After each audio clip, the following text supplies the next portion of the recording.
আজকে স্বপ্নের ইতালির একটা সত্যি কথা বলি। ইতালিতে ৭ মাসে মানে কেউ ৭০,০০০ টাকাও কামাইতে পারে না, আবার কেউ ধরেন ৭ মাসে ৭ লাখ টাকাও কামায়।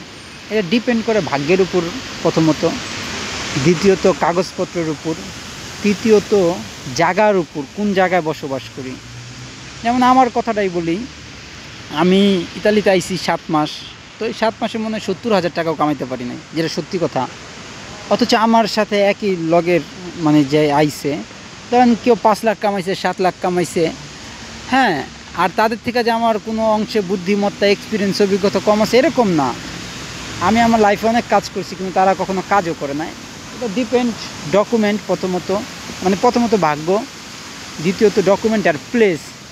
যেমন আমি অতি ফার্স্ট যেখানে এসে পড়ছি ওই জায়গায় গ্রাম আর গ্রাম, ওইখানে ধান ক্ষেত, ভুট্টা ক্ষেত, মানে যেগুলা কোনো মানুষের হাতে কোনো কাজ হয় না। কথার কথা, যদি কৃষিকাজও করা যায় ইতালিতে ভালো টাকা, কিন্তু বেশ টাকা কামান যায়। ইতালিতে যারা কৃষিকাজ করে মোটামুটি ভালো অঙ্কে টাকা কামায়, কিন্তু একটু কষ্ট হয়, আর কষ্ট ছাড়া তো কাজ নাই।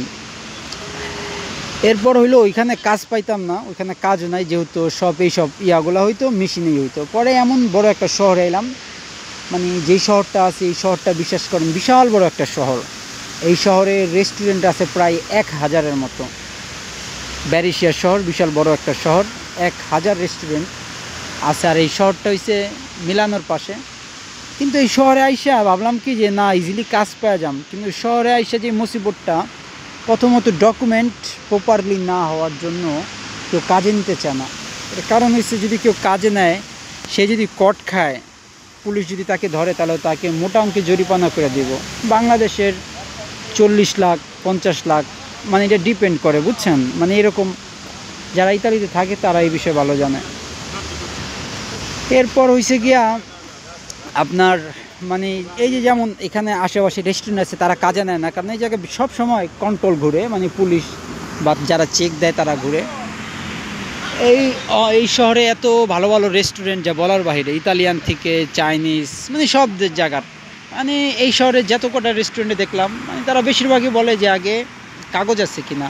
আবার কাগজ থাকলেও সাদা কাগজ দেওয়া হয় না। যারা ক্যাম্প লাইনে থাকে তারা সাদা কাগজ বোঝে, সাদা কাগজ দেওয়া হয় না, হলুদ কাগজ দেওয়া লাগে। আবার হলুদ কাগজের পর শুধু কাগজ থাকলেও হয় না, ভালো রেস্টুরেন্ট আবার কাজ করতে হলে ভাষার দক্ষতা হইতে হয়। হ্যাঁ, তো ইতালিতে যা এইসব বুঝলাম, এটা ডিপেন্ড করে পুরা মানে একটা মানুষের বুদ্ধিমত্তার উপর, না এক কথায় ভাগ্য। ভাগ্য যদি ভালো হয় তো আপনি ইতালিতে আইসা আপনি অনেক শান্তিতে থাকতে পারবেন।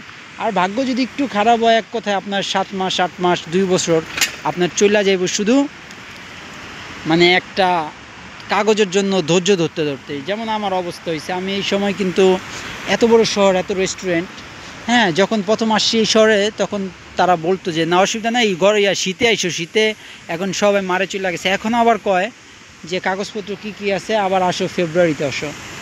হ্যাঁ, মানে ইতালির এই একটা নিয়ম, মানে শৃঙ্খলা। আবার যেহেতু আমরা নতুন, আমাদের আবার স্কুল করতে হয়, কাজ পাইলেও আবার স্কুলের টাইমের সাথে ম্যাচ করা যায় না, কারণ ভাষা যদি না জানি কাজ করেও মজা নাই, কারণ ভাষার জন্য অনেক, এই জিনিসটা এখন বুঝতেছি। আর ইতালিয়ান ভাষা মানে যারা পারে তাদের জন্য তো সোজা, আমরা পারি না, আমাদের জন্য অনেক টাফ।